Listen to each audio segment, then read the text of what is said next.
Hello everyone and welcome to my channel. If you have not subscribed yet, please hit subscribe and like this video. So today I'll do another unboxing of the Senada bike. As you can see, this bike it's a Senada bike Headlight, and the other one is Saber. Yes, they're like relatives, they're siblings, because the Saber it's about the same as a Headlight. The only difference are the frame. The Headlight it's a step through, and Saber it's a step over bike.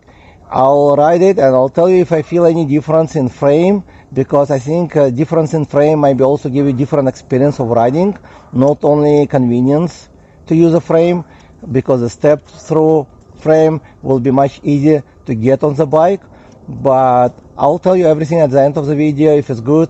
But right now I'll do the unboxing to show you how easy to assemble. It comes about 95% assembled already, so it should be very easy for anybody.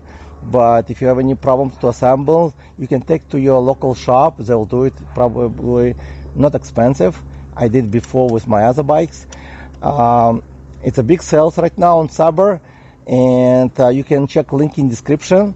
There should be special code for you, for my subscribers. So again, please subscribe to my channel, because I will post all the specials available for every e-bike I will do unboxing or review.